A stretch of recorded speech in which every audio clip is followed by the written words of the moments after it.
ప్రేమపూర్ణుడు మన ప్రభు రక్షకుడైన యేసుక్రీస్తు వారి ప్రశస్త నామంలో ప్రియులైన సహోదర సహోదరులందరికీ శుభాలు వందనాలు తెలియచేస్తూ ఉన్నాను.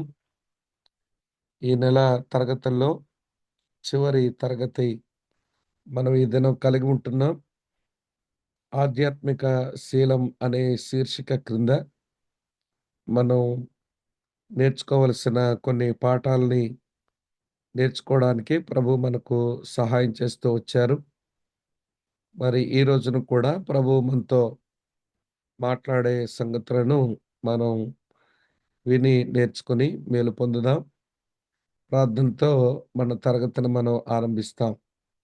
మా పరమ తండ్రి మీకు కృతజ్ఞతలు చెల్లిస్తున్నాం.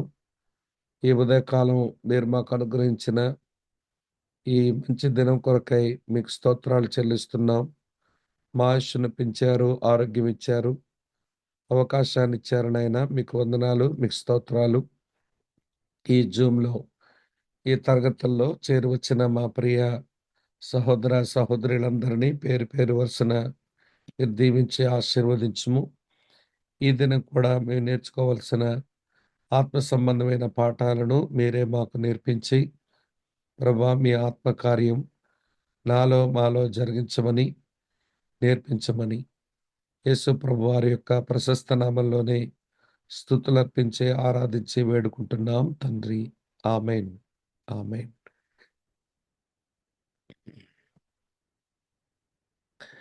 ప్రభునందు ప్రియ స్నేహితులారా, ఆధ్యాత్మిక శీలం మనలో ఉత్పన్నమవ్వడానికి ఆత్మతో జరిగే ప్రక్రియని, ఆత్మ నింపుదల వల్ల జరిగే కార్యమని, ఆత్మ ఫలం మనలో పండితేనే మనం ఆధ్యాత్మిక శీలం కలిగి ఉండగలమని, మనం ఆధ్యాత్మిక స్థిరత్వం కలిగి ఉంటేనే ఆధ్యాత్మిక శీలం ఉత్పన్నమవుతుందని మనం నేర్చుకుంటూ వచ్చాం. ఈ రోజున చివరి తరగతిలో మరి యొక్క ప్రాముఖ్యమైన విషయాన్ని మనం ఈ రోజున చూడనయ్యున్నాం. ఆధ్యాత్మిక శీలం ఉత్పన్నం కావాలి అంటే ఆత్మ సంబంధమైనటువంటి జీవితాన్ని మనం అలవర్చుకోవలసిన ఆవశ్యకత ఉంది. ప్రియులారా, బైబిల్ దేవుడు తన పిల్లలు జీవితంతో వారి జీవితం సాగాలి అని ఆయన ఆశిస్తున్నవాడు. ఈ సత్యం ఇక మీకు వేరుగా చెప్పనక్కరలేదు. ప్రభు విజయుడు. ఆయన ద్వారా మనకు విజయముంది. యోహాను సువార్త 16:33లో లోకములో మీకు శ్రమ కలుగును. అయినను మీరు ధైర్యం తెచ్చుకొనుడి. నేను లోకమును జయించాను అని ప్రభువు చెప్పారు. అలాగనే రోమాపత్రిక 8వ అధ్యాయం 36, 37 వచనాలలో వీటన్నిటిలో మనం అత్యధిక విజయం కలిగి ఉంటాము అని అపోస్తలుడైనటువంటి పౌలు కూడా జీవితం దేవుని పిల్లల యొక్క హక్కు అని వ్రాసాడు. ప్రకటన గ్రంథం 2, 3 అధ్యాయాలలో ప్రతి సంఘం జీవితం కలిగి ఉండడం అది తప్పనిసరి అని యోహాను కూడా వ్రాయడాన్ని మనం చూస్తాం. ఆ 2 అధ్యాయాల్లో ఉన్న ప్రతి సంఘము కూడా జయించాలి అని ప్రభు కోరటం మనం వాక్య భాగంలో చూస్తాం. ఎఫెసు సంఘముతో మాట్లాడుతూ అన్నాడు, నీవు జయించాలి.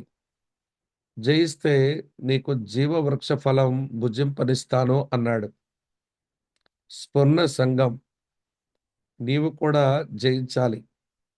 జయిస్తే రెండవ మరణం వలన ఏ హాని పొందవు అన్నాడు. పెర్గము సంఘం, తాను కూడా జయించాలి.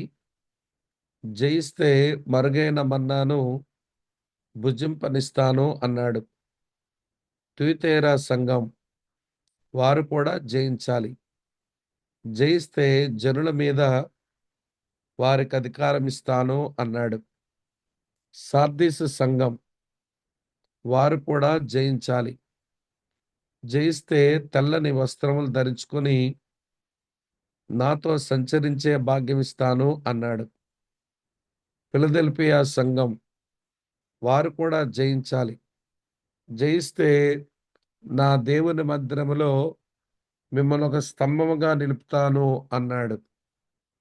లవొదికీయ సంఘం వారు కూడా జయించాలి. జయిస్తే వారిని తండ్రి సింహాసనం మీద కూర్చుండబెట్టనిస్తాను అన్నాడు. మెట్టుకు ఏ సంఘమైనా ఓటమి పాలైనా పర్వాలేదు అనే మాట లేదు. ప్రతి సంఘం తప్పక జయించాలి అనేది స్పష్టంగా చెప్పబడుతున్నటువంటి విషయం. అందుకనేమో పరలోక రాజ్యంలో కనబడే గుంపును గూర్చి వ్రాయబడినప్పుడు ప్రకటన గ్రంథం 15వ అధ్యాయం 2వ వచనం మనం చూసినప్పుడు ఆ పరలోకమందు ఒక గొప్ప సమూహం కనబడుతుంది. ఆ సమూహం స్నేహితులారా జయించిన వారి గుంపుగా వారు ఉండడాన్ని మనం చూడగలుగుతాం. మెట్టుకు నేను ఈ పూట మీకు తెలియచేస్తున్న విషయం ఏంటనంటే ఆధ్యాత్మిక జయ జీవితం ద్వారానే ఆధ్యాత్మిక శీలం ఉత్తమవుతుంది. అది తయారవుతుంది అనే విషయం మీరు తెలుసుకోవాలని కోరుతా ఉన్నాను. రండి ఈ రోజున మనం ఆధ్యాత్మిక జయ జీవితం ఎలాగున సాధ్యం అంటే 1 కొరింథీ పత్రిక 15వ అధ్యాయం 57వ వచనంలో ఇలా రాసి ఉంది. అయినను మన ప్రభువైన యేసుక్రీస్తు మూలముగా మనకు జయము అనుగ్రహించుచున్న దేవునికి స్తోత్రము కలుగునుగాక. ఇది ఒక గొప్ప వాగ్దానము లాంటి ఒక భరోసా మనకు అందించే వచనంగా ఈ వచనం కనబడుతుంది. కాబట్టి ఇందులో హైలైట్ చేయబడిన యేసుక్రీస్తు మూలముగా అనే మాట మీరు దయించి జ్ఞాపకం చేసుకోవాలి. కనుక విజయుడు ద్వారానే విజయం అనేది మనం తెలుసుకోవాలి. మనకు మనముగా జయ జీవితాన్ని కలిగి ఉండలేము. మనం బలహీనులం అనే విషయం రోమాపత్రిక 5వ అధ్యాయం 6వ వచనంలో మనం చూస్తాం. మనము బలహీనులం. మన శక్తి, మన సామర్థ్యం, మన జ్ఞానం, మనకున్నటువంటి ప్రియులారా నైపుణ్యాలతో ఆధ్యాత్మిక జయ జీవితం కలిగి ఉండడం ఇది సాధ్యమయ్యే విషయమైతే కాదు అనే విషయం మనం తెలుసుకోవాలి. మెట్టుకు యేసుక్రీస్తు మూలముగానే మనకు జయం. ఈ ఉదయకాల సమయంలో యేసుక్రీస్తు మూలముగా మనకు జయము కలుగుతా ఉన్నప్పుడు మనలో శీలోత్పత్తి జరుగుతుంది అనే విషయాన్ని మీ మనసులో ఉంచుకొని యేసుక్రీస్తు మూలముగా జయం వచ్చే ఆ క్రమం ఏమిటో మనం నేర్చుకునే ప్రయత్నం మనం చేద్దాం. రండి ప్రియులారా, మొట్టమొదట యేసుక్రీస్తు మాదిరిని అనుసరించటం వలన మనము అపోస్తలుడైన పేతురు ద్వారా ఇలాగా మనం సూచించబడ్డాం. 1 పేతురు 2వ అధ్యాయం 21వ వచనం మనం చదివితే క్రీస్తు కూడా మన కొరకు బాధను అనుభవించి ఆయన మనకు మాదిరిని ఉంచిపోయెను అనే మాట మనం చూస్తాం. ప్రియులారా, యేసుక్రీస్తు ప్రభు ఈ లోకానికి వచ్చింది కేవలం మరణించడం కొరకే అయ్యుంటే ఆయన పుట్టగానే వెంటనే మరణించవచ్చు. 33.5 సంవత్సరాలు ఆయన జీవించవలసిన పని లేదు. కానీ యేసుక్రీస్తు ప్రభు కేవలం మరణించడం కొరకు మాత్రమే రాలేదు. ఆయన మనిషిలాగా బ్రతకడం ఎట్లనో అది చూపించి దేవుని సహాయంతో జీవించే జీవితం దాని విలువలు నేర్పించు నిమిత్తమై ఆయన మాదిరిని ఉంచి వెళ్ళిపోయినాడు. కాబట్టి ఈ ఉదయకాల సమయంలో యేసుక్రీస్తు మాదిరిని అనుసరించటం వలన మనం జయ జీవితం మనకు వస్తుంది. ఎందుకంటే ఆయన జయించి విజయుడు అని అనిపించుకున్నాడు. కాబట్టి ప్రియమిత్రులారా, యేసుక్రీస్తు మాదిరిని అనుసరించడం అంటే చాలా మాధురులు యేసులో ఉంటాయి. ప్రధానంగా మనలో ఆధ్యాత్మిక శీలం ఉత్పన్నం అవ్వడం కొరకు మనం ఆయన మాదిరిలో ఏమి చూడాలి అనంటే, మొదటి మాట తండ్రి చిత్తమును చేయడం. యేసు ప్రభు ఈ లోకానికి వచ్చిందే తండ్రి యొక్క చిత్తాన్ని చేయడానికి. హెబ్రీ పత్రిక 10వ అధ్యాయం 5వ వచనంలో ఇలాగన్నాడు. గ్రంథపు చుట్టలో నన్ను గూర్చి వ్రాయబడిన ప్రకారం, దేవా ఇదిగో నీ చిత్తమును నెరవేర్చుటకు నేను వచ్చి ఉన్నాను అని అన్నాడు. ఆయన ఈ లోకానికి రావడమే తండ్రి చిత్తం చేయడం కొరకు. అలాగనే ఆయన భూమి మీద బ్రతుకుతున్నటువంటి రోజుల్లో ఆయన నోట నుంచి ఒక మాట ఇట్లా బయలువెడలింది. యోహాను సువార్త 6వ అధ్యాయం 38వ వచనంలో మనం చూస్తాం. అక్కడ ఇలా రాసి ఉంటుంది. నేను నా చిత్తమును నెరవేర్చుకొనుటకు రాలేదు. నన్ను పంపిన వాని చిత్తము నెరవేర్చుటకే నేను పరలోకము నుండి దిగివచ్చితిని అని అన్నాడు. కనుక అతని యొక్క జీవితంలో తాను ఏది చేసినా తండ్రి యొక్క చిత్తాన్ని చేసేవాడు అని మనకు తెలిసిపోతుంది. అంతెందుకండి, చివరకు ఆయన గెత్సేమనే తోటలో ప్రార్థన చేస్తూ ఉన్నప్పుడు ఆయన మరణానికి ముందు తండ్రి నా చిత్తము కాదు నీ చిత్తమే సిద్ధించును గాక అని చెప్పి ప్రార్థించి తండ్రి చిత్తాన్ని ఆయన చేశాడు.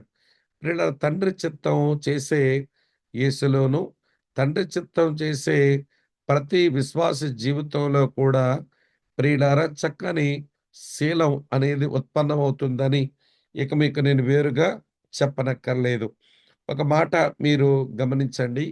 మొదటి యోహాను పత్రిక 2వ అధ్యాయం 17వ వచనంలో లోకము దాని ఆశయు గతించిపోవును గాని దేవుని చిత్తము జరిగించువాడు వాడు నిరంతరము నిలుచును అని మనం చదువుతాం.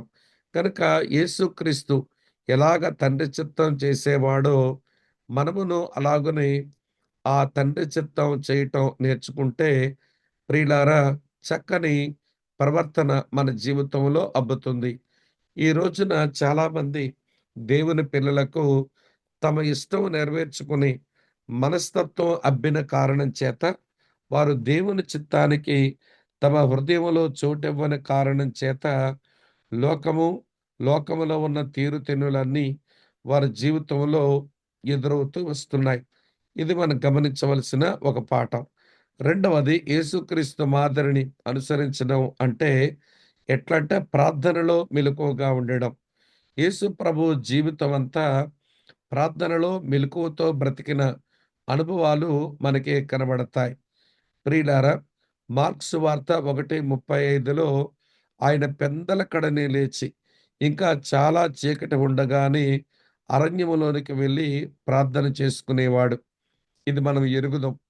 అలాగనే మిత్రులారా, ఆయన రాత్రంతా ప్రార్థన చేసుకునే అనుభవం లూకా సువార్త 6వ అధ్యాయంలో మనం చూస్తాం. నేను ఈ విషయం ఒకటి మీతో చెప్పగోరుతున్నాను. యేసు ప్రభు జీవితం నిండా ప్రార్థనతో అతని జీవితం మిళితమై ఉండిపోయింది. ఆయన ప్రార్థన అనుభవాలు ఒకవేళ మనం చదివి నేర్చుకోవాలి అని అనుకుంటే లూకా సువార్తను మనం అధ్యయనం చేస్తే తరచుగా ఆయన జీవితంలో దొర్లిన ప్రార్థనలన్నీ కూడా లూకా వైద్యుడు ఆయన గ్రంథస్థం చేశాడు.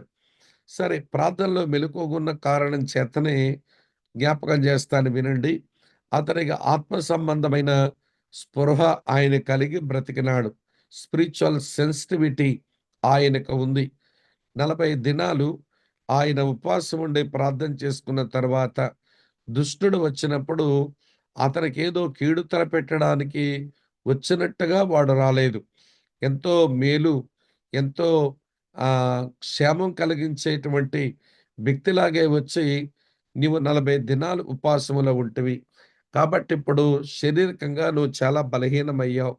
ఈ రాళ్ళను రొట్టెలుగా చేసుకొని తిను అని చెప్పి ఎంతో ప్రోత్సాహకారిగా, ఎంతో క్షేమాన్ని కోరుతున్న వానిగా వాడు వచ్చి ప్రభువును మభ్యపెట్టి శోధించడానికి ప్రయత్నం చేస్తున్నప్పుడు ఆత్మ సంబంధమైన స్పృహ ఆయన కలిగి ఉన్న కారణం చేతనే ప్రియమిత్రులారా వాడిని గమనించి వాడిని వాక్యంతో ఎదుర్కొని వాడిని జయించాడు. ఈ రోజున ప్రార్థనలో మెలకువ లేని కారణం చేతనే ఆత్మ సంబంధమైన స్పృహ మనం కోల్పోయిన కారణం చేత దుష్టుడు ఎలా వస్తున్నాడో, వాడు శోధకుడు ఎలాగ దాడి చేస్తున్నాడో కూడా తెలియకనే మనం తడబడుతూ ఉన్నాం. కాబట్టి ప్రార్థనలో మెలకువగలిగిన వాడు ఆత్మ సంబంధమైన స్పృహను కలిగి ఉండి, వాడు ఎలాగ వచ్చి శోధిస్తున్నాడు అనేది తెలుసుకోగలుగుతాడు. ప్రియులారా, వాడు మన దగ్గరకు వచ్చి మనల్ని శోధించగోరినప్పుడు ఏదో ఒక భయంకరమైన, ఒక భీకరమైన వ్యక్తిలాగా వచ్చి ఆయనేమి మనల్ని శోధించడు. ఒక అందమైన, మనకు చాలా నిలవైన, మనం బాగా ప్రేమించే ఒక వ్యక్తిలో నుంచే మన దగ్గరకు రావచ్చు సుమ. ఈ విషయాన్ని మనం గమనించక ఆత్మ సంబంధమైన స్పృహ లేని కారణం చేత ప్రార్థనలో మెలుకువ ఉంటే ఆత్మ సంబంధం స్పృహ మనం కలిగి ఉండేవాళ్ళం. ప్రార్థనలో మెలకువ లేని కారణం చేతనే ఆత్మ సంబంధమైన స్పృహను లేకుండా పోయి, వాడి యొక్క దాడి, వాడి యొక్క విధానం అర్థం చేసుకోక, వాడు ఏ మారువేషంలో అయితే మన వరకు వచ్చాడో తెలియకనే మనం తడబడి వాడికి చిక్కుతున్నామేమో అని అనిపిస్తుంది. అలాగనే ప్రార్థనలో మెలకువగా ఉంటే ఆత్మ ఇచ్చిన వివేచన కలిగి యేసయ్య బ్రతికారు. ఆయనకెంత స్పిరిచ్యువల్ డిజర్న్‌మెంట్ ఉందో మీరు మీరు గమనించండి. ఫిలిప్పుదైన కైసర ప్రాంతంలో నన్ను గూర్చి జనులు ఏమని చెప్పుకుంటున్నారు అని అడిగితే, ఏదేదో శిష్యులు చెప్పారు. సరే, వారేదనుకోవడమో అది ప్రాముఖ్యం గాదు. మీరు నన్ను గూర్చి ఏమని అనుకుంటున్నారు అని ప్రభువు అడిగితే, సీమోను పేతురన్నాడు, నీవు సజీవుడవైన దేవుని కుమారుడవైన క్రీస్తువి అన్నాడు. అప్పుడు ప్రభువు ఆయనను ఎంతో చక్కగా అభినందించారు. నా తండ్రి దీనిని నీకు బయలుపరచనందునే ఈ మాట చెప్పగలిగినావు అని అభినందించి, నేను యెరూషలేముకు వెళుతున్నాను. వారు నన్ను బంధించి హింసిస్తారు, నన్ను చంపుతారు అని ఆయన మాట్లాడుతూ ఉంటే, ప్రభువా నీకది దూరమగును గాక అన్నాడు. ప్రియులారా, పేతురు ఆ మాట గొప్ప ప్రేమతో ప్రభు యొక్క మేలును కోరి ప్రభువుని బలపరుస్తున్నట్టుగా ఆయన మాట్లాడిన మాట నిజమే. కానీ యేసు ప్రభు పేతురు వైపు తిరిగి, సాతానా నా వెనుకకు పొమ్ము అని చెప్పినాడు. ఇలా చెప్పడానికి గల కారణం ఏంటనంటే, నేను నా తండ్రి చిత్తం చేయకుండా ఉండాలని ఇక్కడ ఇతను కోరుతున్నాడు. ఇతని వెనుక ఉన్నది దుష్టుడు. వాడి ప్రేరణకు లొంగి తాను మాట్లాడినాడని, సాతానా నా వెనుక పొమ్ము అని అన్నాడు. ఇంత డిసర్న్‌మెంట్, ఇంత వివేచన ప్రభువుకు ఎలాగ ఉంది అంటే, ప్రార్థనలో మెలకువ కలిగిన కారణం చేతనే. కాబట్టి ప్రియులారా, దేవుని చిత్తం చేయటం, ప్రార్థనలో మెలకువగా ఉండటం వలన విజయం మన సొంతమవుతుంది. అలాగ విజయం మన సొంతమైనప్పుడు మనలో ఆత్మ సంబంధమైన శీలం ఉత్పన్నమవుతుంది. ఇది మనం తెలుసుకోవలసిన ఒక మంచి సంగతి. ఇది మొదటి మాట. యేసుక్రీస్తు మాదిరిని అనుసరించడం వలన. నేనేదైతే వాక్య భాగాలు చెబుతున్నానో వాటిని రాసుకొని మీరు కలిసి ఆలోచించాలి అని నేను మీకు మనవి చేస్తున్నాను. రండి. రెండవ సంగతి ఏంటనంటే, యేసుక్రీస్తు రక్తం వలన. ప్రియులారా, చాలామంది క్రైస్తవులు యేసు రక్తమును గూర్చి ఒక శ్లోకాన్ని వల్లించినట్లుగా, యేసు రక్తం జయం, యేసు రక్తం జయం, ప్రభు యేసునామమున సంపూర్ణ విజయం కలుగునుగాక, అపవాది క్రియలకు అనంత నాశనం కలుగునుగాకని ఒక శ్లోకాన్ని వల్లించినట్టుగా మన వాళ్ళు వల్లిస్తున్నారు. అసలు యేసు రక్తం వలన విజయం అలా శ్లోకం వల్లిస్తే వస్తుందా? అసలు యేసు రక్తాన్ని విశ్వాసంతో వాడుకోవటం మనకేమైనా చేతనవుతుందా అనేది ఒక గంభీరమైన ప్రశ్న. రండి, యేసుక్రీస్తు రక్తం వలన మన జీవితాల్లో విజయం ఎలా సంప్రాప్తమవుతుందో, ఆ విజయం వలన మనలో క్రైస్తవ శీలోత్పత్తి ఎలా జరుగుతుందో జ్ఞాపకం చేస్తాను. మొదటి మాట గమనించండి. ప్రకటన గ్రంథం 12వ అధ్యాయం 10వ వచనంలో ఇలా రాసి ఉంది. అపవాది పడద్రోయబడిన అపవాది 24 గంటలు దేవుని ఎదుట సహోదరుల మీద వాడు నేరారోపణ చేసేవాడుగానే కనబడుతున్నాడు. వాడు నేరారోపణ చేస్తాడు. అది జెకర్యా గ్రంథం 3వ అధ్యాయంలో కూడా యెహోషువ మీద వాడు చేసే నేరారోపణ గురించి మనము చదువుతాం. అయితే ప్రియమిత్రులారా, ప్రకటన గ్రంథం 12వ అధ్యాయం కిందన 11వ వచనంలో చూస్తే, వారు గొర్రెపిల్ల యొక్క రక్తమును బట్టియు, తామిచ్చిన సాక్ష్యమును బట్టియు వారిని జయించి ఉన్నారు అని వ్రాయబడ్డం మనం చదువుతాం. కనుక సాతానుడు మన మీద చేసే నేరారోపణను దేన్ని బట్టి జయించగలమను అంటే, అది యేసు రక్తం వలనే. ప్రియులారా, సాతానుడు మన మీద నేరారోపణ చేసి మనల్ని కృంగతీసే పరిస్థితి, మనల్ని దోషిగా చూపించే ప్రయత్నం వాడు చేస్తూ ఉండగా, యేసుక్రీస్తు రక్తమును విశ్వాసముతో వాడుకునేటువంటి వారు ప్రియులారా, వారు దోషారోపణ నుంచి విడుదల పొందుతారు. జయ జీవితం వారి ఖాతాలో పడుతుంది అనేది మీరు దయించి గమనించాలి. రెండవది, మన అంతరంగంలో దోషారోపణ జరుగుతుంది. ప్రియులారా, మన హృదయం, మన మనస్సు అది మన మీద దోషారోపణ చేస్తుంది. దేవునికి విరోధంగా, మన సాటి మనిషికి విరోధంగా మన జీవితంలో ఏదైనా పాపం చేస్తూ ఉన్నప్పుడు మన హృదయం, అలాగనే మన మనస్సు, మనస్సాక్షి మన మీద దోషారోపణ చేస్తాయి. అప్పుడు హృదయం అది దోషారోపణకు లోనై, మనస్సాక్షి అది దోషారోపణకు లోనైనప్పుడు విడుదల ఎలాగ సాధ్యమవుతుంది అనేది ప్రశ్న. ప్రియులారా, ఈ విషయానికి హెబ్రీ పత్రిక 9వ అధ్యాయం 14వ వచనంలో ఒక మంచి మాట రాసి ఉంది. నిత్యునగు ఆత్మ ద్వారా తన్ను తాను నిర్దోషునిగా అర్పించుకొనిన యేసుక్రీస్తు యొక్క రక్తం నిర్జీవ క్రియను విడిచి జీవము గల దేవుని సేవించుటకు మన మనస్సాక్షిని ఎంతో ఎక్కువగా శుద్ధి చేయును అని రాసి ఉంది. అది చాలా గొప్ప వచనం. మన అంతరంగంలో మన మనస్సాక్షి, మన హృదయం మన మీద దోషారోపణ చేస్తున్నప్పుడు, ప్రియులారా, మరలా మనల్ని కడగబడిన మనస్సాక్షితో, శుద్ధ హృదయంతో మన దేవుని సేవించగలగడానికి మనకి దోహదపడేది ప్రియమిత్రులారా యేసుక్రీస్తు యొక్క రక్తమే. విశ్వాసంతో ఆ రక్త ప్రోక్షణ కింద బ్రతకడం దేవుని పిల్లలకు రావలసిన ఒక మంచి అనుభవం. ఈ రోజున ఆ మాట మీకు తెలియచేస్తూ ఉన్నాను. యేసు ప్రభు యొక్క రక్తమును విశ్వాసంతో ఇలా వినియోగించుకోవటం మనకు చేతనయిందా అన్నది ఒక ప్రశ్న. ఇది మనకు చేత కాకుండా యేసు రక్తమే జయం అంటే జయం వచ్చేస్తుందా? విశ్వాసంతో ఆ రక్త ప్రోక్షణ కింద బ్రతకడం ఇది మనకు చేత కావలసిన ఆవశ్యకత ఉందని ప్రేమతో నేను మీకు మనవి చేస్తున్నాను. 2000 సంవత్సరాల క్రిందట కలువరి శిలువలో కార్చబడిన ఆ యొక్క యవ్వన పరిశుద్ధ రక్తం అది ఎండిపోలేదు. దాని ప్రవాహం ఆగిపోలేదు. ప్రియులారా, అన్ని ఖండాలకు, అన్ని దేశాలకు, అన్ని రాష్ట్రాలకు, అన్ని పట్టణాలకు, అన్ని గ్రామాలకు అది ప్రవహించి పరిశుద్ధులనుగా మనుషులను మారుస్తున్నటువంటి క్రమాన్ని 2000 సంవత్సరాలుగా మనం చూస్తూ ఉన్నాం. కాబట్టి ఆ రక్త ప్రోక్షణ వలన మనం జయ జీవితాన్ని మనం సొంతం చేసుకొని, మన ఆధ్యాత్మిక శీలాన్ని మనం ఉత్పన్నం చేసుకోవాలి అన్నది ఇదే రెండవ పాఠం. బహుశా ఈ విషయాలు మీరు ఆలోచించి ఇదేదో రాసుకోవడానికో, లేకపోతే మెదడులో పెట్టుకొని జ్ఞానం కలిగి ఉన్నాము అని అనుకోవడానికో కాదు గానీ, మనం విశ్వాసంతో ఇది ఆచరణాత్మకంగా మన జీవితంలో కలిగి ఉండవలసిన విషయాలు అని మీరు దయించి మీరు నేర్చుకోవాలని నేను కోరుతా ఉన్నాను. మూడవ సంగతి చెప్తాను రండి.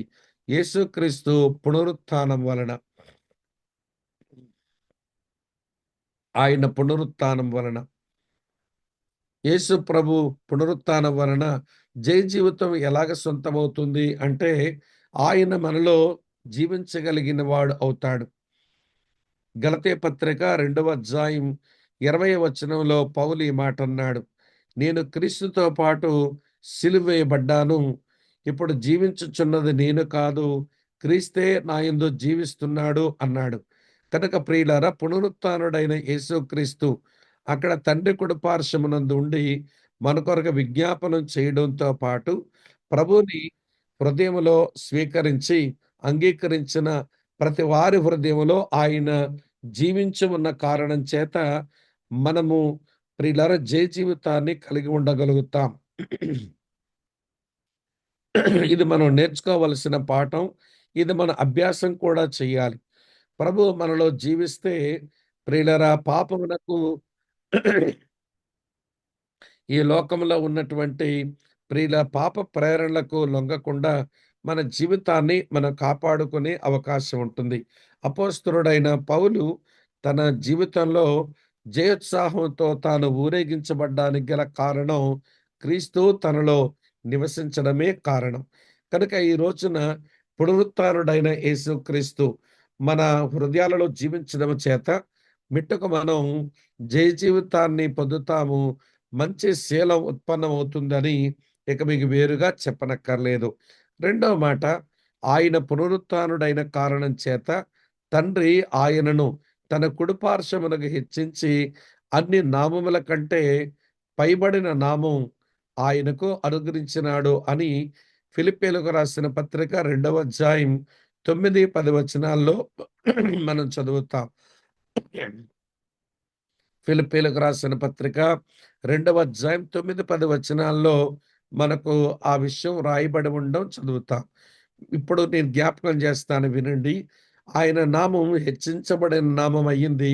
అది ఆయన పునరుత్థానం వలనే సాధ్యపడింది. కాబట్టి ఇప్పుడు ఆ నామం అది బలమైన దుర్గం అని సొలొమోను చెప్పాడు. యెహోవా నామము బలమైన దుర్గం. నీతిమంతుడు అందులో చొరబడి తను సురక్షితంగా ఉంటాడు అని చెప్పబడింది. కాబట్టి ఏ నామమైతే మనకు రక్షణ భాగ్యం తెచ్చిందో, ఏ నామమైతే ప్రియులారా దురాత్మల నుంచి, అనగానే అస్వస్థత నుంచి మనకు క్షేమాన్ని ఇవ్వగలదో, ఏ నామమైతే మన ప్రార్థనలన్నీ ప్రియులారా దేవుని యొద్దకు ఒక సిఫార్సు చేసినట్లుగా తీసుకొని పోగలదో, ఆ హెచ్చించబడిన నామం యేసయ్యదవ్వడానికి ఆయన పునరుత్థానమే కారణం. కాబట్టి నా ప్రియమిత్రులారా గమనించండి. ఆ హెచ్చించబడిన ఆయన నామములో మనం చొరబడి సురక్షితంగా జీవించడం వలన మన జీవితంలో జీవితం అది మనకు సంప్రాప్తమవుతుంది అనేది మనం తెలుసుకోవలసిన విషయం. కాబట్టి ప్రియులారా, ఈ 2 కారణాలు ఆయన పునరుత్థానం వలన ఆయన మనలో జీవించగలుగుతాడు. ఆయన పునరుత్థానం వలన ఆయన నామం హెచ్చించబడింది. ఈ 2 కారణాల చేత జీవితం మనకు దొరుకుతుంది అనే విషయం మనము తెలుసుకోవలసిన ఆవశ్యకత ఉంది. ఇది 3. నాలుగోది చెప్తాను వినండి. నాలుగోది ఆత్మ వలన. యేసుక్రీస్తు ఆత్మ వలన. ప్రభువు భూమి మీద ఉన్నప్పుడు నేను తండ్రి యొద్దకు వెళుతున్నాను. నేను వెళ్ళటం వలన మీకు మేలు. నేను వేరొక ఆదరణకర్తను మీ దగ్గర పంపిస్తాను. ఆయన ఎల్లప్పుడూ మీతో ఉంటాడు అని యోహాను సువార్త 14 అధ్యాయంలో ప్రియులారా ఆయన ఆ 15, 16 వచనాల్లో చెప్పడం మనం చూస్తాం. కనుక యేసుక్రీస్తు ఆరోహణమై ఆయన పంపించినటువంటి ఆత్మ వలన మనకు జీవితం లభ్యమవుతుంది. ఎట్లనా అంటారా? ఆ పరిశుద్ధాత్మ దేవుడు మన లోపలికి వచ్చి మనలను దేవాలయాలుగా చేయటం వలన, మనలను దేవాలయాలుగా చేయటం వలన. మొదటి కొరింథీ పత్రిక 3వ అధ్యాయం 16 వచనంలో ఇలా అన్నాడు. ప్రియులారా, మీరు దేవుని ఆలయమై ఉన్నారు. దేవుని ఆత్మ మీలో నివసించుచున్నాడని మీరు ఎరుగరా అని ప్రశ్నిస్తాడు. కనుక దేవుని ఆత్మ మన లోపల నివసించడం వలన మన దేవాలయాలుగా మార్చిన కారణం చేత ఆ పరిశుద్ధాత్ముడు మన శరీరం అంతటిని, మన దేహం అంతటిని నియంత్రిస్తూ ఉండగా పవిత్రమైన జీవితం వస్తుంది. జయ జీవితం అనుభవిస్తాము. ఆ చక్కని ఆధ్యాత్మిక ప్రవర్తన అది కొట్టొచ్చినట్టుగా మనలోంచే కనబడుతుంది. ప్రియులారా, అలాగా దేహములో ఆయన నివసించిన కారణం చేతనే దేహంలో ఆయన నివసించిన కారణం చేతనే నేను శరీరాన్ని నలగొట్టుకొని నేను లోపరుచుకుంటున్నాను అని 1 కొరింథీ పత్రిక 9వ అధ్యాయం 27వ వచనంలో పౌలు చెప్పడాన్ని మనం చూడగలుగుతాం. రెండవ సంగతి, ఆయన మనలో ఉన్న కారణం చేత ఆయన ఫలమును పుట్టిస్తాడు. ఈ విషయం మనం బాగా ఎరుగుదాం. ఇదివరకే మనం చెప్పుకున్నాము. ప్రియులారా చూడండి, గలతీ పత్రిక 5:22లో ఆత్మఫలమేమనగా అని మనం చూస్తాం. దానికంటే కొంచెం మీదికి వెళ్తే గలతీ పత్రిక 5వ అధ్యాయం 19వ వచనంలో శరీర క్రియలు స్పష్టమై ఉన్నాయి అని శరీర క్రియలన్నీ కూడా పౌలు భక్తుడు రాశాడు. శరీర క్రియలతో బ్రతికేవాడు శీలము లేనివాడు, ఆత్మఫలముతో బ్రతికినవాడు వాడు శీలమున్నవాడు. మీరు బాగా గమనిస్తే అక్కడ శరీర క్రియలు 3 భాగాలుగా మనం విభజించవచ్చు. మొదట మనకు కనబడిన ప్రియులారా, ఆ 3 శరీర క్రియలు అవి లైంగిక పాపాలకు సంబంధించినవి. లైంగిక పాపాలకు సంబంధించినవి. వ్యభిచారము, కాముకత్వము, అపవిత్రత, ఆ 3 లైంగిక పాపాలకు సంబంధించి సెక్సువల్ సిన్‌కి సంబంధించినవే. తరువాత 2 పాపాలు మూఢభక్తికి సంబంధించిన పాపాలు. విగ్రహారాధన, వ్యభిచారం అది మూఢభక్తికి సంబంధించినవి. తరువాత ఉన్న పాపాలన్నీ కూడా అవి సాంఘిక పాపాలు. ఈ 3 రకాలైనటువంటి పాపాలు మనుషుని జీవితంలోంచి ఉత్పన్నమైనప్పుడు దానికి విరుగుడుగా ఆత్మఫలం పుడితే మళ్ళీ ఇవి కూడా 3 భాగాలుగా విడగొట్టాడు. ఇది కూడా మనం ఇదివరకే మనం అధ్యయనం చేశాం. ప్రేమ, సంతోషము, సమాధానం దేవునితో మనం బ్రతుకుతూ ఉన్నప్పుడు కనబడవలసిన ఫల లక్షణాలు. అటు తర్వాత మంచితనం, దయాలుత్వం, అలాగనే ప్రియమైన స్నేహితులారా దీర్ఘశాంతం, సాటి మనసుతో బ్రతుకుతున్నప్పుడు మనలో కనబడవలసినటువంటి ఫల లక్షణాలు. అటు తర్వాత విశ్వాసము, సాత్వికం, ఆశా నిగ్రహం ఇది మనలో మనం మంచిగా బతకడానికి కావలసినటువంటి ఫల లక్షణాలు. మెట్టుకు ప్రియమిత్రులారా, ఈ ఫలం ఈ 3 రకాల ఫలాలు ప్రియులారా మనం కలిగి ఉండటం వలన ఆ శరీర క్రియలను మనం అధిగమించగలము అనేది మనం నేర్చుకోవాల్సిన పాఠం. ఎప్పుడైతే శరీర కార్యాలను అధిగమిస్తామో మనం జయం పొందినట్టే. తద్వారా ఆధ్యాత్మిక శీలం మనలో ఉత్పన్నమవుతుంది అనే విషయం మనం తెలుసుకోవలసిన సత్యమని నేను మీకు మనవి చేస్తున్నాను. ఇది 4. ఐదవ సంగతి, యేసుక్రీస్తు వాక్యం వలన యేసుక్రీస్తు వాక్యం వలన ఎఫెసీ పత్రిక 6వ అధ్యాయం 17వ వచనంలో ప్రియులారా, వాక్యం అది మనకు ఆత్మ ఖడ్గముగా మనకు అనుగ్రహించబడింది. ఈ ఆత్మ ఖడ్గముగా దేవుని వాక్యాన్ని మనం ఉపయోగించుకోవాలి. ప్రభువు మనకు అనుగ్రహించినటువంటి సర్వాంగ కవచంలో ప్రియులారా, ఎఫెసీ పత్రిక 6వ అధ్యాయం మీరు 12వ వచనం నుంచి చదవండి. ఈ సర్వాంగ కవచాన్ని మనం చదివినప్పుడు అన్నీ మనల్ని మనం కాపాడుకోవడానికి అనుగ్రహించబడినటువంటి ప్రియులారా అవి కవచాలే. తలకేమో రక్షణ అనే శిరస్త్రాణం ఇచ్చాడు. అది కాపాడుకోవడానికే గాని ఎదుటి వ్యక్తి మీద లేక శత్రువు మీద దాడి చేయడానికి పనికిరాదు. నీతి అనే మైమరుపిచ్చాడు. ఇది కూడా శత్రువు వేసిన అగ్ని బాణాల నుంచి మనల్ని మనం కాపాడుకోవడానికే గాని శత్రువుతో పోరాడడానికి అది పనికిరాదు. అలాగనే సత్యం అనేటువంటి దట్టి అది కూడా ఎదుటి శత్రువు మీద దాడి చేయడానికి పనికిరాదు. శత్రువు యొద్ద నుంచి మనం కాపాడుకునేందుకు ఉపయోగించుకోవలసినటువంటిది. సువార్త వలనైన సిద్ధ మనస్సు అని జోడిచ్చినాడు. అది కూడా మనం కాపాడుకోవడానికే కానీ శత్రువు మీద దాడి చేయడానికి పనికిరాదు. అలాగనే ప్రియమైన స్నేహితులారా, విశ్వాసమనే డాలునిచ్చినాడు. అది కూడా శత్రువు మీద దాడి చేయడానికి పనికిరాదు. శత్రువు కొట్టిన దెబ్బల నుంచి మనం కాపాడుకోవడానికే పనికొస్తుంది. ఇప్పుడు ఒకే ఒక ఆయుధం, అది అఫెన్స్ వెపన్, అది ఆత్మ ఖడ్గమే. ఇది కాస్త పదునుగా ఉండడం, మనం ఉంచుకోవడం మనం నేర్చుకోవాలి. పదునుగా ఉండడం మనం నేర్చుకోవాలి. ఈ రోజున దేవుని వాక్యపు ఆత్మ ఖడ్గాన్ని వాడుకోవడము చేత కావడం లేదు. దాన్ని పదునుగా ఉంచుకోవడము మనకు చేత కావడం లేదు. మరి విజయం ఎలా వస్తుంది? మరి విజయం రానప్పుడు మనలో ఆధ్యాత్మిక శీలం ఎలాగ ఉత్పన్నమవుతుంది అనేది ఒక గంభీరమైనటువంటి ప్రశ్నగా ఉంది ప్రియులారా. ఇది మనం ఆలోచించాలి. వ్యక్తిగత జీవితంలో పరిశుద్ధత లోపిస్తే అతని దగ్గర ఉన్నటువంటి వాక్యపు ఆత్మ ఖడ్గం అది మొద్దుబారిపోయినట్టే.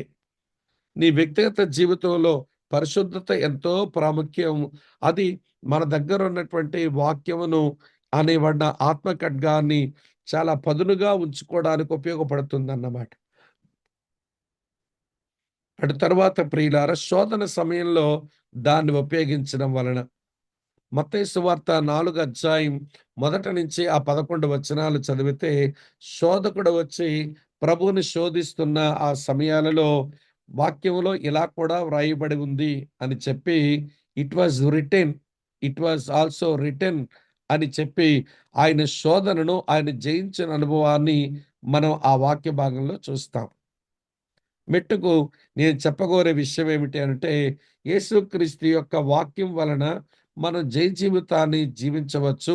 తద్వారా ప్రియమిత్రులారా ఆధ్యాత్మిక శీలాన్ని మనం ఉత్పన్నం చేసుకోవచ్చు. ఆధ్యాత్మిక శీలాన్ని ఉత్పన్నం చేసుకోవచ్చు. ఆరవ సంగతి చెప్తాను వినండి. యేసుక్రీస్తు దేహం వలన యేసుక్రీస్తు దేహము అంటే అది సంఘం. కనుక సంఘం వలన మనం జయ జీవితాన్ని పొందవచ్చు. తద్వారా మనలో శీలోత్పత్తి జరుగుతుంది. సంఘములో మనం ఉండటం వలన ప్రేమను మనం ఎరగగలుగుతాం. ఎఫెసీయులకు రాసిన పత్రిక 3వ అధ్యాయం 18, 19 వచనాలలో పరిశుద్ధులందరితో కలిసి దేవుని ప్రేమ యొక్క పొడవు, వెడల్పు, ఎత్తు లోతులను మనం తెలుసుకోగలుగుతాం అని రాసి ఉంది. కనుక ప్రియులారా ఎప్పుడైతే పరిశుద్ధులతో కలిసి దేవుని ప్రేమను మనం ఎరగగలుగుతామో ఆ రోజున ప్రియులారా మన బ్రతుకులోంచి పరిశుద్ధత అలాగనే దేవుడు కోరేటువంటి ప్రియులారా చక్కని ఆధ్యాత్మిక లక్షణాలు ఉత్పన్నమవుతాయి. కనుక సంఘములో ఉండటం వలన పరిశుద్ధుల పరిచర్య మనం పొందగలుగుతాం. 1 తెస్సలోనిక పత్రిక 5వ అధ్యాయం 14 వచనంలో రాసి ఉంటుంది. అక్రమంగా నడిచే వారికి బుద్ధి చెప్పండి. ధైర్యం చెందిన వారిని ధైర్యపరచండి. కృంగిపోయినటువంటి వారిని లేవనెత్తండి అనే మాటలు చదువుతాం. ఇదేమి నేర్పిస్తున్నాయి మనకు అంటే సంఘములో అనగా యేసుక్రీస్తు యొక్క ప్రియుల దేహములో మనం అంగాలుగా మనం ఇమిడిపోయి ఉండగలిగితే తోటి పరిశుద్ధుల యొక్క పరిచర్య మనకు దొరుకుతుంది. మనం అక్రమంగా నడిచామనుకోండి, ఎవరో ఒకరు మనకు బుద్ధి చెప్తారు. మన ధైర్యం చెడిపోయినామనుకోండి, ఎవరో ఒకరు మనల్ని ధైర్యపరుస్తారు. ఒకవేళ మనం కృంగినామనుకోండి, ఎవరో మనల్ని లేవనెత్తుతారు. మెట్టుకు మన ఆధ్యాత్మిక జీవితంలో శీలోత్పత్తి జరుగుతుంది. జయ జీవితం మన సొంతమవుతుంది అనేది మనం నేర్చుకోవాల్సిన ఒక కీలకమైనటువంటి పాఠం. కీలకమైన పాఠం. చివరగా ఏడో సంగతి చెప్తాను వినండి.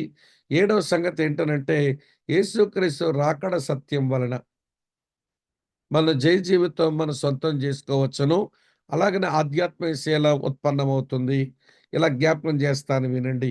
ప్రభు అయిన యేసుక్రీస్తు రాకడ సత్యాన్ని నమ్మినటువంటి వాడు, ఆయన వస్తాడు అని నిరీక్షణ పెట్టుకున్నవాడు తను తాను పవిత్రపరుచుకుంటాడు అని రాసి ఉంది. మొదటి యోహాను పత్రిక 3వ అధ్యాయం 3వ వచనంలో చూస్తాం. ఆయన యందు ఈ నిరీక్షణ పెట్టుకున్న ప్రతి వాడును ఆయన పవిత్రుడై ఉన్నట్టు తన్ను తాను పవిత్రుడుగా చేసుకొనును అని రాసి ఉంది. యేసు ప్రభు పరిశుద్ధుడు. పవిత్రుడు అంటే అర్థం ఏంటనంటే ఆయన దైవికంగా పరిశుద్ధుడే.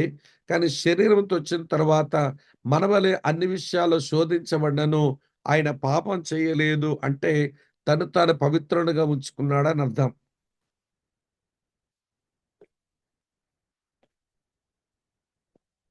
హెబ్రీ పత్రిక 4 అధ్యాయం 15 వచనం దీనికి కలిపి చదవండి మీకే తెలుస్తుంది. యేసు ప్రభు దేవునిగా ఆయన పరిశుద్ధుడే. No doubt. కానీ శరీరముతో వచ్చినప్పుడు ఆయన టెంప్టబుల్ అయినాడు. అనగా శోధించబడిన వాడు అయినాడు. దేవుడుగా ఉంటే ఆయన శోధింపబడలేడు. ఆయన సాతానుడు శోధించలేడు. ఆయన శోధింపబడడు కూడా. కానీ శరీరంతో వచ్చిన కారణం చేత, ఆ శరీరం ఉన్న కారణం చేతనే ఆయన శోధించబడగలిగినాడు. అక్కడ హెబ్రీ గ్రంథకర్త రాస్తాడు, ఆయన మనవలే అన్ని విషయములలో శోధించబడినను అని రాశాడు. కానీ పాపము లేనివానిగా ఉన్నాడు అంటే, ఆయన తను తాను పవిత్రపరుచుకుంటూ ఉన్నాడు అనే విషయం మనం గుర్తెరగాలి. ఈ సత్యం అర్థం చేసుకున్నటువంటి వారట, ఆయన ఎలాగ తను తాను పవిత్రునిగా ఉంచుకున్నాడో, యేసు ప్రభు వస్తాడు అనే సత్యం నమ్మినటువంటి వారు తమను తాము పవిత్రపరుచుకుంటారు అని రాసి ఉంది. కాబట్టి నా ప్రియమిత్రులారా వినండి. యేసుక్రీస్తు యొక్క రాకడ వెలుగులో మీరు నేను జీవించవలసి ఉంది. తప్పనిసరిగా ఈ సత్యాన్ని గట్టిగా నమ్మి మనం పవిత్రపరచుకోవడం అనేది అది చాలా ప్రాముఖ్యమైన విషయం. అటు తరువాత ప్రియమిత్రుల రెండవ మాట అంతిమ విజయాన్ని గూర్చి ఎరగటం వలన యేసు ప్రభు రెండోసారి వచ్చినప్పుడు ఏం జరుగుతుందో ప్రకటన గ్రంథం 19వ అధ్యాయంలో రాసి ఉంది. ఆయన వచ్చినప్పుడు ప్రియమిత్రులారా అపవాదిని, అపవాది వాడుకున్న క్రీస్తు విరోధిని, క్రీస్తు విరోధి వాడుకున్న అబద్ధ ప్రవక్తను ఆయన ప్రియులారా అగ్నిగుండములో వేసి అంతిమ విజయం తాను పొందుతాడు. అంతిమ విజయం తాను పొందుతాడు. ఈ నిరీక్షణతో బ్రతుకుతున్న వాళ్ళు ప్రియమైన స్నేహితు అంతిమ విజయం కొరకు ఎదురు చూడటం వలన ఇప్పుడు వర్తమాన కాలంలో జీవితాన్ని వీరు అవలంబించి ప్రియులారా ఆధ్యాత్మిక శీలాన్ని వారు ఉత్పన్నం చేసుకోవాలి అన్నది దేవుని యొక్క పరమ ఉద్దేశం. కనుక ఈ 7 సత్యాల వెలుగులో చివరి మాట చెప్పి ముగిస్తాను. ఆధ్యాత్మిక జీవితంలో ఏంటనంటే విజయవంతమైన జీవితమే ఆధ్యాత్మిక శీలం.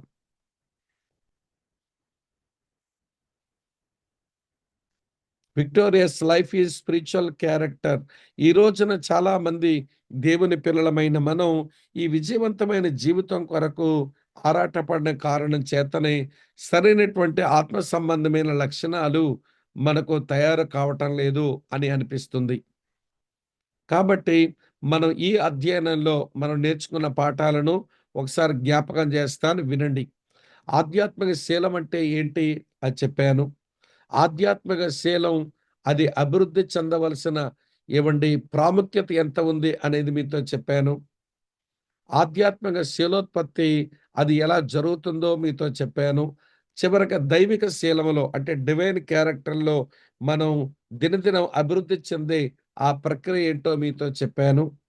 ఆ క్రమంలో ప్రియులారా దేవుని యొక్క ఆత్మ పని ఎలా ఉంటుందో, ఆత్మదేవుని యొక్క పరిచర్య మన లోపల జరిగితే ఎలాగ మన లోపల ఆ శీల ఉత్పన్నమవుతుందో చెప్పి, ఆత్మఫలం గురించి కొంత వివరించి, ఆధ్యాత్మిక స్థిరత్వం అవసరమని, తర్వాత ఆధ్యాత్మిక విజయం కూడా అవసరమని నేను మీకు జ్ఞాపకం చేస్తూ వచ్చాను. ఈ వెలుగులో మనం ఆత్మ సంబంధమైన శీలాన్ని మనం ఉత్పన్నం చేసుకొని మనం బ్రతకాలి అనేది మనం నేర్చుకోవాల్సిన విషయం. ఇక్కడ ఒక మాట మీతో చెప్పనివ్వండి. ఈనాటి క్రైస్తవ తరం దేవుని కొరకు ఏదో చెయ్యాలి అని పరిచర్య మీద బాగా మనసు పెడుతున్నారు. కానీ లైఫ్‌ని మాత్రం పట్టించుకోవడం లేదు. మీకో విషయం చెప్తాను వినండి. బైబిల్ దేవుడు ఆయన సమతుల్యత గల దేవుడు. The God of Bible is God of balance. ఆయన అన్ని విషయాలు చాలా సమతుల్యంగానే చెప్పాడు. పాత నిబంధన ఇచ్చాడు, కొత్త నిబంధన ఇచ్చాడు. ప్రార్థన చేయమన్నాడు, వాక్య ధ్యానము చేయమన్నాడు. వరములు ఇచ్చాడు, ఫలము ఇచ్చాడు. సువార్త చెప్పమన్నాడు, సామాజిక సేవ చేయమన్నాడు. ఆయన ప్రేమామయుడని చెప్పుకున్నాడు, ఆయన దహించు అగ్ని అని చెప్పుకున్నాడు. అన్ని విషయాలలో సమతుల్యత కలిగిన దేవుడు మనకు భాగ్యాలిచ్చాడు, బాధ్యతలు మోపాడు. అదే కోణంలో మనం చూస్తే మనకు జీవితం ఇచ్చాడు, పరిచర్య ఇచ్చాడు. జీవితంలో శీలాన్ని ఉత్పన్నం చేసుకుంటే పరిచర్య అదెంతో ఫలభరితంగా ఉంటుంది. కానీ ఈనాటి తరం ప్రియులారా మినిస్ట్రీ మీద ఎక్కువ పడ్డారు. లైఫ్‌ని మాత్రం చూసుకునే ప్రయత్నం చేయటం లేదు. ఆ కారణం చేతనే కొంతకాలం పరిచర్య చేసిన తర్వాత ఏవండీ సరైన శీలం లేని కారణం చేత సాక్ష్యములను పోగొట్టుకొని, వారు చేసే పరిచర్యను కూడా వారు భంగపరుచుకునేటువంటి వారుగానే మిగిలిపోతా ఉన్నారు. మిత్రులారా వినండి. లైఫ్ చాలా ప్రాముఖ్యం.